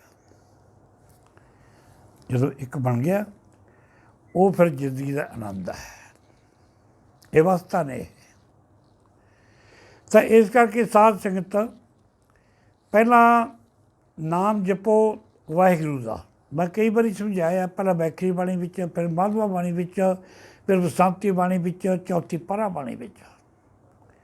ਪਰਾ ਬਾਣੀ ਦੇ ਵਿੱਚ ਫਿਰ ਉਹ ਅਨਹਦ ਦੇ ਵਿੱਚ, ਅਨਹਦ ਦੇ ਵਿੱਚੋਂ ਫਿਰ 10ਵੇਂ ਦੁਆਰ ਦੇ ਵਿੱਚ, ਤਿਰਕੁਟੀ ਵਿੱਚ ਬੜੀਆ ਰਸਤਾ ਅੱਗੇ ਰਸਤੇ ਨੇ। ਫਿਰ ਹੌਲੀ ਹੌਲੀ ਮਿਲਦੇ ਜਦੋਂ ਆਪਾਂ ਕਿਸੇ ਰਸਤੇ ਚੱਲਦੇ ਆ ਨਾ, ਉਹ ਰਸਤਾ ਮੰਜ਼ਿਲ ਤੈਅ ਹੋ ਜਾਂਦੀ ਹੈ। ਕੋਈ ਐਸੀ ਗੱਲ ਨਹੀਂ ਹੈ। ਕੋਸ਼ਿਸ਼ ਹੋਵੇ ਬੰਦੇ ਦੀ, ਖੁਸ਼ੀ ਹੋਵੇ ਕਰਨ ਦੀ। ਤਾਂ ਇਸ ਤਰ੍ਹਾਂ ਸਾਧ ਸੰਗਤ ਜੀ 14ਵੀਂ ਸਦੀ ਵਿੱਚ ਕਬੀਰ ਸਾਹਿਬ ਜੀ ਸ਼੍ਰੋਮਣੀ ਭਗਤ ਹੋਏ ਨੇ। ਉਹ ਨਾਮ ਜਪਦੇ, ਸਿਮਰਨ ਕਰਦੇ, ਭਜਨ ਕਰਦੇ, ਹਰ ਵਕਤ ਰਾਮ ਰਾਮ ਰਾਮ ਰਾਮ, ਮਾੜਾ ਫੇਰ ਨਹੀਂ। ਸਾਧ ਸੰਗਤ ਜੀ, ਮਨ ਨਹੀਂ ਟਿਕਦਾ ਜਿੰਨਾ ਚਿਰ ਮਨ ਟਿਕਾਓ ਵਿੱਚ ਰਹੇ, ਮਨ ਸ਼ਾਂਤ ਰਹੇ, ਪਰ ਨਾਮ ਜਪਣ ਦਾ ਫਾਇਦਾ ਨਹੀਂ ਹੈ। ਜਦੋਂ ਮਨ ਸ਼ਾਂਤ ਹੋਣ ਲੱਗ ਗਿਆ, ਮਨ ਨੂੰ ਉਹ ਠੰਡਕ ਪੈਣ ਲੱਗੀ, ਜਿਹੜੀ ਠੰਡ ਆਪਾਂ ਭਾਲਦੇ ਹਾਂ ਨਾਮ ਜਪ ਕੇ, ਮਨ ਸ਼ਾਂਤ ਹੋਣ ਲੱਗ ਗਿਆ, ਤਾਂ ਫਿਰ ਸਾਧ ਸੰਗਤ ਜੀ ਉਹਨੂੰ ਸਮਝ ਲਓ ਸ਼ਬਦ ਦਾ ਆਨੰਦ ਆਉਣ ਲੱਗ ਗਿਆ। ਔਰ ਜਿੰਨਾ ਚਿਰ ਸ਼ਬਦ ਦਾ ਸੁਰ ਦਾ ਮਿਲਾਪ ਨਹੀਂ ਹੁੰਦਾ, ਆਨੰਦ ਨਹੀਂ ਆਉਂਦਾ। ਹੁਣ ਮਾੜਾ ਦਾ ਫੇਰਦਾ ਕਬੀਰ, 24 ਘੰਟੇ ਸਿਮਰਨ ਕਰਦਾ, ਆਨੰਦ ਨਹੀਂ ਬਣਿਆ, ਅਵਸਥਾ ਨਹੀਂ ਬਣੀ, ਉਹ ਪ੍ਰਕਾਸ਼ ਨਹੀਂ ਹੋਇਆ। ਜਿਹੜਾ ਪ੍ਰਕਾਸ਼ ਮੈਂ ਤੁਹਾਨੂੰ ਦੱਸਦਾ ਵੀ ਕਿਹੜਾ ਪ੍ਰਕਾਸ਼ ਹੁੰਦਾ ਅੰਦਰ, ਉਹ ਨਹੀਂ ਹੋਇਆ, ਆਨੰਦ ਨਹੀਂ ਹੋਇਆ, ਮਾੜਾ ਫੇਰਦਾ, ਮਾੜਾ ਫੇਰਦਾ। ਇੱਕ ਦਿਨ ਕਿਸੇ ਚੰਗੀ ਦਾ ਮਿਲਾਪ ਹੋਇਆ, ਆਪਸ ਵਿੱਚ ਹੀ ਬਚਨ ਚੱਲੇ। ਕਿਵੇਂ ਚੱਲਦਾ ਬਈ ਭਜਨ? ਬਈ ਭਜਨ ਤਾਂ ਬਹੁਤ ਕਰਦਾ, ਕਬੀਰ ਸਾਹਿਬ ਕਹਿੰਦੇ ਮੇਰਾ ਮਨ ਨਹੀਂ ਕਹਿੰਦੇ ਸ਼ਾਂਤ ਹੁੰਦਾ। ਕੋਈ ਕਾਰਨ ਹੋਊ, ਕਹਿੰਦੇ ਮੈਨੂੰ ਕਾਰਨ ਦਾ ਨਹੀਂ ਪਤਾ ਲੱਗਦਾ। ਕਬੀਰ ਸਾਹਿਬ ਕਹਿੰਦੇ, ਫਿਰ ਉਹ ਗੁਰਮੁਖ ਨੇ ਦੱਸਿਆ, ਕਹਿੰਦੇ ਫਿਰ ਤੂੰ ਐਂ ਦੱਸ, ਕਿਸੇ ਮਹਾਂਪੁਰਸ਼ ਦਾ ਸੰਗ ਕੀਤਾ ਤੂੰ? ਕਿਸੇ ਮਹਾਂਪੁਰਸ਼ ਦਾ ਸੰਗ ਕਰਕੇ ਉਹਨੂੰ ਕੋਈ ਮਰਿਆਦਾ ਪੁੱਛੀ ਹੈ ਭਜਨ ਦੀ? ਕਹਿੰਦੇ ਤਾਂ ਨਹੀਂ ਮੈਂ ਪੁੱਛੀ ਹੈ ਬਈ। ਫਿਰ ਤੇਰਾ ਮਨ ਨਹੀਂ ਸ਼ਾਂਤ ਹੋਣਾ, ਨਹੀਂ ਹੋਣਾ। ਕਿਉਂਕਿ ਜਿੰਨਾ ਚਿਰ ਗੁਰੂ ਧਾਰਨ ਕਰਕੇ, ਗੁਰੂ ਸ਼ਬਦ ਲੈ ਕੇ ਗੁਰੂ ਅਭਿਆਸ ਨਹੀਂ ਕਰਦਾ, ਮਨ ਨਹੀਂ ਸ਼ਾਂਤ ਹੁੰਦਾ, ਚਾਹੇ ਜੋਰ ਲਾ ਲਓ ਜੀ, ਪੜ੍ਹ ਕੇ ਨਹੀਂ ਹੁੰਦਾ ਹੈ। ਇਹ ਮੈਂ ਨਹੀਂ ਕਹਿੰਦਾ ਗਾ, ਇਹ ਬਾਣੀ ਕਹਿੰਦੀ ਹੈ। ਇੱਦਾਂ ਪੜ੍ਹੋ ਕੀ ਕਹਿੰਦੇ ਬਾਣੀ ਹੈ।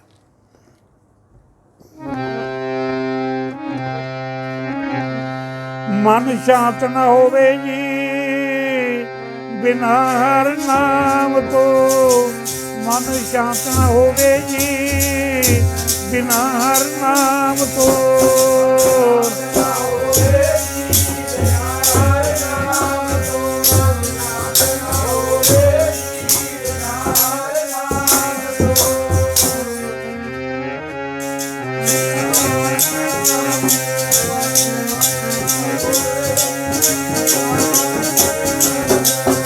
ਮਨ ਸ਼ਾਂਤ ਨਾ ਹੋਵੇ ਜੀ ਬਿਨਾ ਹਰ ਨਾਮ ਤੋਂ, ਮਨ ਸ਼ਾਂਤ ਨਾ ਹੋਵੇ ਜੀ ਬਿਨਾ ਹਰ ਨਾਮ ਤੋਂ।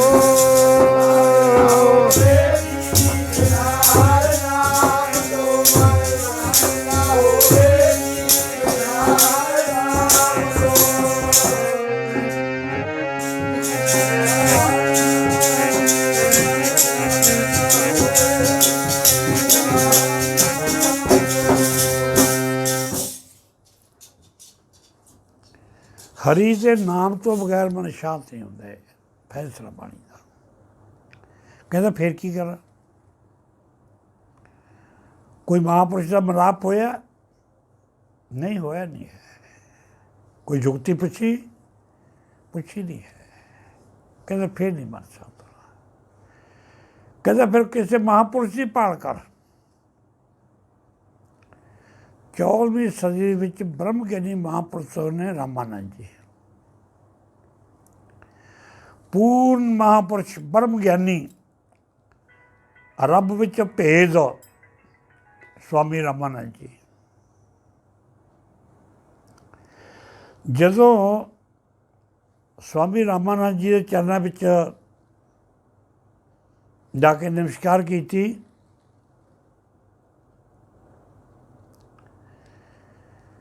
ਕਬੀਰ ਸਾਹਿਬ ਨੇ ਕਿਹਾ ਮਹਾਰਾਜ ਮੈਨੂੰ ਨਾਮ ਜਪਣ ਦੀ ਜੁਗਤੀ ਦੱਸੋ। ਜੁਗਤੀ ਦੱਸੀ, ਪ੍ਰਕਿਰਿਆ ਦੱਸੀ, ਨਮਸਕਾਰੀ ਕਰਕੇ ਫਿਰ ਉਹ ਨਾਮ ਜਪਣ ਲੱਗ ਗਿਆ। ਧਿਆਨ ਦੱਸਦਾ ਵੀ ਕਿੱਥੇ ਲਾਉਣਾ, ਬਗੈਰ ਧਿਆਨ ਤੋਂ ਨਹੀਂ ਗੱਲ ਬਣਦੀ ਹੈ। ਜਿਵੇਂ ਆਪਾਂ ਦੱਸਿਆ ਨਾ, ਮਨ ਮੈਂ ਸਰੀਰ ਧਿਆਨ ਗੁਰਾਂ ਦੀ ਮੂਲ ਹੁੰਦਾ। ਪਹਿਲਾਂ ਗੁਰਾਂ ਮੂਲ ਤੇ ਧਿਆਨ ਰੱਖੂਗਾ, ਉਹ ਪੌੜੀ ਪਹਿਲੀ ਚੜ੍ਹਨੀ ਆ, ਗੁਰੂ ਦੇ ਰਾਹੀਂ ਪੌੜੀ ਚੜ੍ਹਨੀ ਆ। ਫਿਰ ਉੱਥੋਂ ਜਾ ਕੇ ਧਿਆਨ ਅੱਖਰ ਦਾ ਰੱਖਣਾ, ਅੱਖਰ ਤੋਂ ਵੱਖਰ ਬਣਾਉਣਾ, ਅੱਖਰ ਤੋਂ ਵੱਖਰ ਬਣਾਉਣਾ, ਅੱਖਰ ਧਿਆਨ। ਫਿਰ ਉਸ ਤੋਂ ਬਾਅਦ ਦੇ ਵਿੱਚ ਵੱਖਰ ਸੂਖਮ ਅਵਸਥਾ, ਉਹ ਧਿਆਨ ਬਣੂਗਾ। ਫਿਰ ਉਹ ਕਿਵੇਂ ਬਣੂਗਾ, ਇਹਦੇ ਬਾਰੇ ਵੀ ਦੱਸਿਆ ਮਹਾਰਾਜ। ਜਿਸ ਵੱਖਰ ਕੋ ਲੈਣ ਤੂੰ ਆਇਆ, ਰਾਮ ਨਾਮ ਸੰਤਨ ਕਰ ਪਾਇਆ। ਇਹ ਕਹਿੰਦੇ ਜਿਹੜਾ ਵੱਖਰ ਆ, ਨਾਮ ਤਾਂ ਮਿਲ ਜੂਗਾ, ਸਾਰੇ ਦੇ ਦੇਣਗੇ, ਨਾਮ ਦੇ ਦੇਣਗੇ, ਪਰ ਵੱਖਰ ਵਾਲਾ ਸਾਧੂ ਕੋਈ ਮਿਲਦਾ ਹੀ ਹੈ, ਜਿਹੜਾ ਅੱਖਰ ਤੋਂ ਵੱਖਰ ਬਣਾ ਕੇ ਬਣਾਉਣਾ। ਉਹ ਅਵਸਥਾ ਦੱਸੀ ਹੈ। ਫਿਰ ਉਹ ਵੀ ਅਵਸਥਾ ਗੁਰੂ ਗ੍ਰੰਥ ਸਾਹਿਬ ਦੱਸੀ ਹੈ। ਇਸ ਤਰ੍ਹਾਂ ਪੜ੍ਹੋ ਸਾਧ ਸਕਦੇ।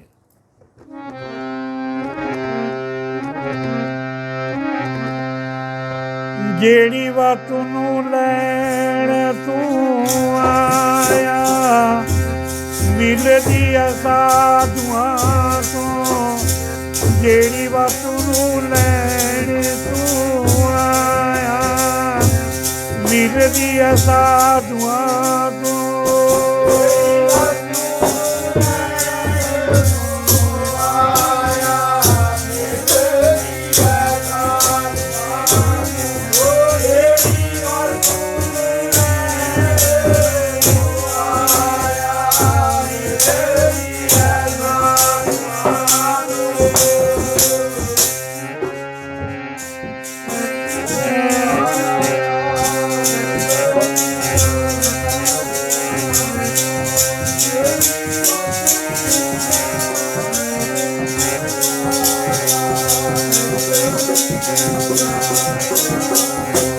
ਮੇਰੇ ਪਿਆਰੇ ਦਿਲ ਦੀਆਂ ਸਾਧੂਆਂ ਤੋਂ, ਪਿਆਰੇ ਜੀ ਮਿਲਦੀ ਆ ਸਾਧੂਆਂ ਤੋਂ।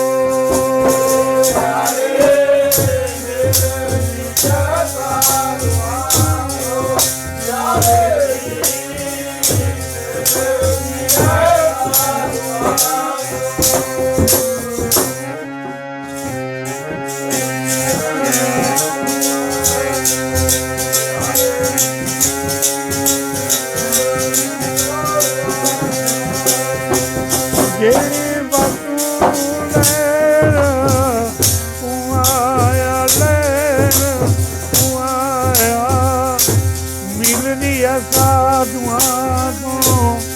ਜਿਹੜੀ ਵਸਤੂ ਨੂੰ ਲੈਣ ਤੂੰ ਆਇਆ, ਮਿਲਦੀ ਆ ਸਾਧੂਆਂ ਤੋਂ।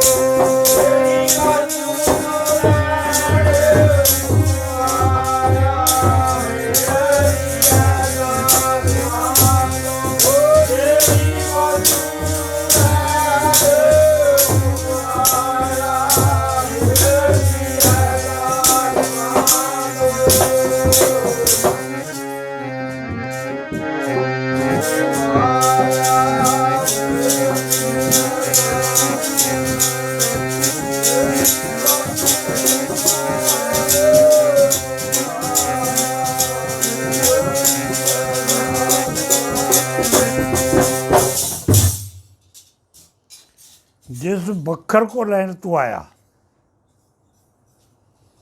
राम नाम संतन घर पाया। अखर मिल जूगा, हरेक संत तो मिल जूगा, दे दूगा अखर। अखर तो बखर बनाने वाला गुरमुखों कोई साधु भी मिल रही है। बहुत बिरलियां आत्मा ने जड़ियां अखर तो बखर बना के दिखाना, अखर तो बखर बनाना, ध्यान अखर का रखना, ਉਹਨੂੰ ਝੜਕਣਾ, ਫਿਰ ਝੜਕ ਕੇ ਫਿਰ ਮੱਖਣ ਕੱਢਣਾ ਉਹਦੇ ਵਿੱਚੋਂ, ਫਿਰ ਮੱਖਣ ਬਣਾਉਣਾ। ਜਾ ਕੇ ਚਰਨ ਫੜ ਲਏ ਕਬੀਰ ਸਾਹਿਬ ਨੇ ਰਾਮਾਨੰਦ ਜੀ ਦੇ, ਦਿਆਵਾਨ ਹੋ ਗਏ। ਚਰਨ ਹੀ ਲਾ ਲਿਆ, ਲਿਖਿਆ ਵੀ ਹੈ, ਜਪ ਤਪ ਸੰਜਮ ਧਰਮ ਨਾ ਕਮਾਇਆ, ਸੇਵਾ ਸਾਧਨਾ ਜਾਣਿਆ ਹਰ ਰਾਇਆ, ਕਹੋ ਨਾਨਕ ਹਮ ਨੀਚ ਕਰਮਾ, ਸਰਨ ਪਰੇ ਕੀ ਰੱਖੋ ਸ਼ਮਾ। ਇੱਕ ਧਾਰਨਾ ਆਪਾਂ ਲਾਵਾਂਗੇ। ਇਸ ਤੋਂ ਬਾਅਦ ਦੇ ਵਿੱਚ ਕੱਲ੍ਹ ਨੂੰ ਦੱਸਾਂਗੇ ਕਬੀਰ ਸਾਹਿਬ ਨੂੰ ਕਿਵੇਂ ਸ਼ਬਦ ਮਿਲਿਆ, ਕੀ ਉਹਦੀ ਅਵਸਥਾ ਬਣੀ, ਔਰ ਕਿਵੇਂ ਉਹਨੇ ਗਾਹ ਫਿਰ ਤਾਰਿਆ, ਆਪ ਵੀ ਤਰਿਆ, ਹੋਰਾਂ ਨੂੰ ਵੀ ਤਾਰਿਆ, ਫਿਰ ਆਪ ਵੀ ਨਾਮ ਜਪਿਆ, ਹੋਰਾਂ ਨੂੰ ਵੀ ਨਾਮ ਜਪਾਇਆ। ਇਸ ਦਾ ਇੱਕ ਧਾਰਨਾ ਸਾਰੇ ਮਾਈ ਪਾਈ।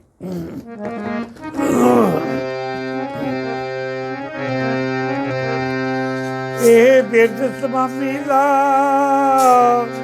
ਚਰਨੀ ਆਇਆ ਨੂੰ ਗੜ ਲਾਉਣਾ, ਇਹ ਬਿਰਦ ਸਵਾਮੀ ਦਾ ਚਰਨੀ ਆਇਆ ਨੂੰ ਗੜ ਲਾਉਣਾ,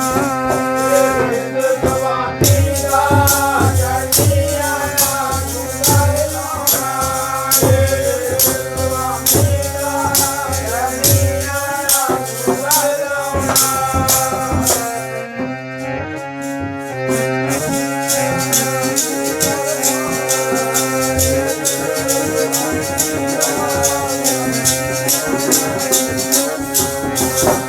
ਬਿਰਦ ਸਵਾਮੀ ਦਾ ਚਰਨੀ ਆਇਆ ਨੂੰ ਗੜ ਲਾਉਣਾ, ਚਰਨੀ ਆਇਆ ਨੂੰ ਗੜ ਲਾਉਣਾ,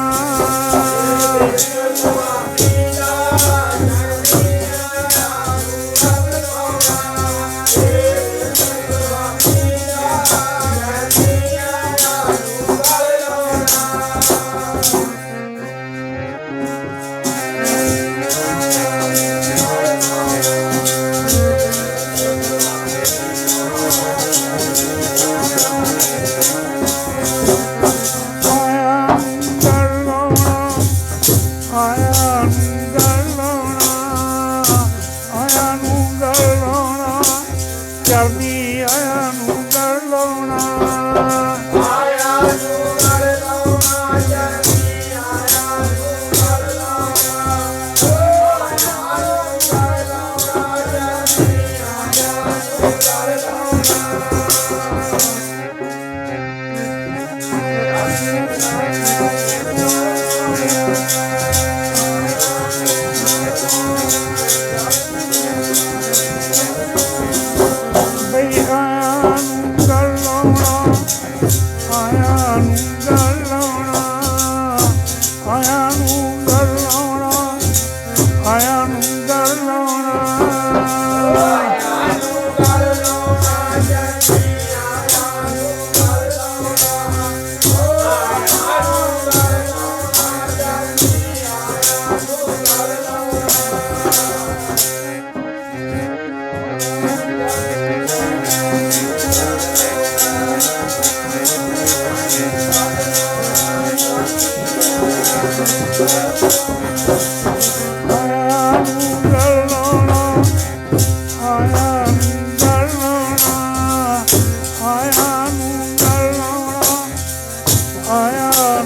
ਨੂੰ ਗੜ ਲਾਉਣਾ।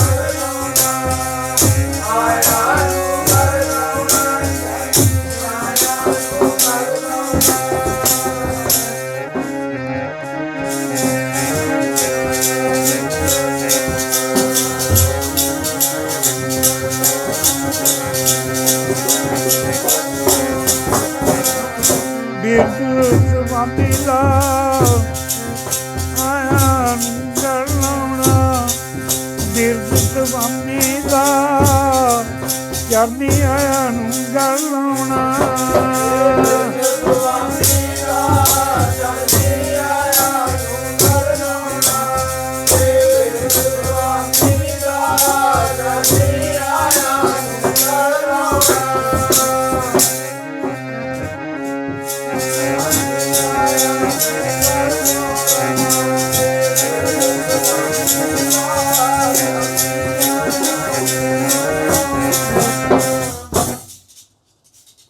ਜਪ ਤਪ ਸੰਜਮ ਧਰਮ ਨਾ ਕਮਾਇਆ, ਸੇਵਾ ਸਾਧਨਾ ਜਾਣਿਆ ਹਰ ਰਾਇਆ, ਕਹੋ ਨਾਨਕ ਹਮ ਨੀਚ ਕਰਮਾ, ਸਰਨ ਪਰੇ ਕੀ ਰੱਖੋ।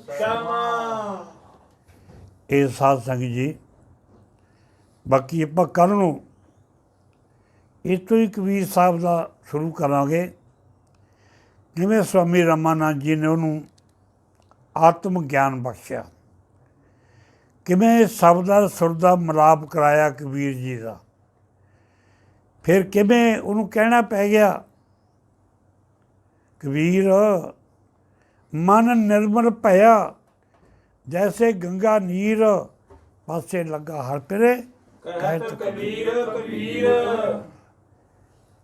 ਅਬ ਕਿਹਦੇ ਬਚਨ ਆਪਾਂ ਕੱਲ੍ਹ ਨੂੰ ਕਰਾਂਗੇ। ਸ੍ਰੀ ਵਾਹਿਗੁਰੂ ਜੀ ਕਾ ਖਾਲਸਾ, ਵਾਹਿਗੁਰੂ ਜੀ ਕੀ ਫਤਿਹ।